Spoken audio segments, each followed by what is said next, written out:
Hey, Joey Starr here, and welcome to Star Rock, where it's always about rock music. Today I will be sharing with you what music means to me and a little bit about my musical journey. The art form known to everyone as music goes back further than history itself. In fact, there are some sound theories that music is as old as humankind. You see what I did there? Sound theories, music. You get it? Okay. And while music is the one universal language of mankind, its connection and impact is different for every one of us. My love for music really started when I was very young. Although my mother was not a musician, she always had a love for music. She always had the stereo blaring when she was home, and any time that she was driving, which was often, the music was constant. Not just having it on, but singing along and explaining to me information about the artist or her memories that were tied to those songs. Music played a large role in the bond that we had. When I was still a boy, I began developing a taste for what I had heard. I started to request specific songs or albums to be played in the house. As I grew older and had my own room, I used my music devices to provide the soundtrack for everything that I did. Still, while I just enjoyed listening to whatever was out there and whatever videos were on MTV, it wasn't until one of my mother's friends had given me his small music collection that I started to refine my taste and build my own musical identity. His collection was varied, but there was a large focus on popular rock.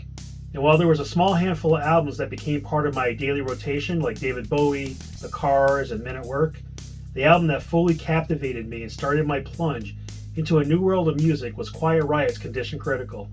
Condition Critical became my gateway album to other hard rock and heavy metal releases. For a little while, I was still giving love to artists like Michael Jackson, Prince, and even Madonna, but with every listen of artists like Van Halen, AC/DC, or Twisted Sister, I found myself listening on a different level and started to leave my pop artists behind. So by the time I was in junior high with some encouragement from my friends, I'd become a full-fledged metalhead. Now up until this point, I had not yet seriously considered learning to play an instrument, nor to even pursue becoming a musician. I mean, sure, I did learn to play the recorder like everyone else did in elementary school, and I had even taken up snare drum in 4th or 5th grade for like a minute, but they really felt more like an annoyance than a dream. That was until one of my friends had reintroduced me to the band Kiss. It's not like I had never heard Kiss before. Back when I was a little boy taking those long car rides with my mom or having her blast music in the house, Kiss was among the many artists that she would put on from the 1970s. I remember that one of my older brothers would listen to some of their stuff as well, but then I kind of forgot about them. But there was something different this time with having a diehard fan show me the ropes. I think that his vibe about them and me becoming a metalhead and just really good timing left me open to really hear them. And well, it was life-changing. This was more than just a new fan becoming obsessed with music and lyrics that resonated strongly with him. No, I admired them, looked up to them, and wanted to be them. I wasn't a number of, hey, let's form a band and learn how to play and become rock stars projects before ever buying an instrument. I remember when I was attached to this dream band where every member was supposed to be the counterpart of a specific Kiss member. Basically, everybody got to choose first, and I was left with the only empty spot of rhythm guitar player. Come on, got to choose, Kiss, you get that? The Kiss song, got to choose? Come on, work with me here.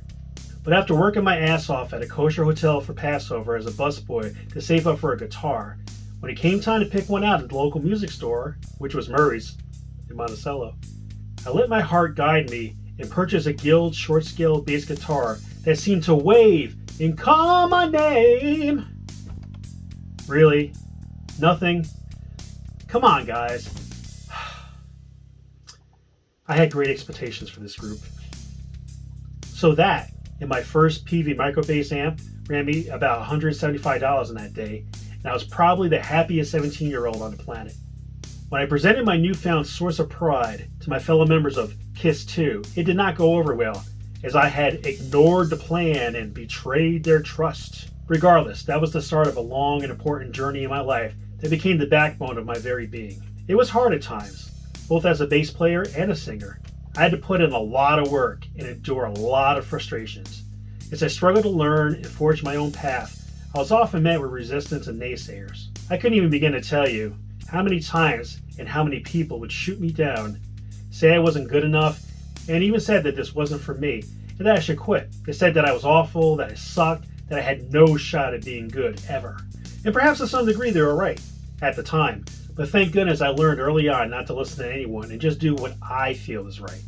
And because of that, I went from the kid who was yelled at by the guitar tech at a music store for tuning his bass too high and ruining his bridge to someone who was able to audition for and join an Iron Maiden tribute band a few years later.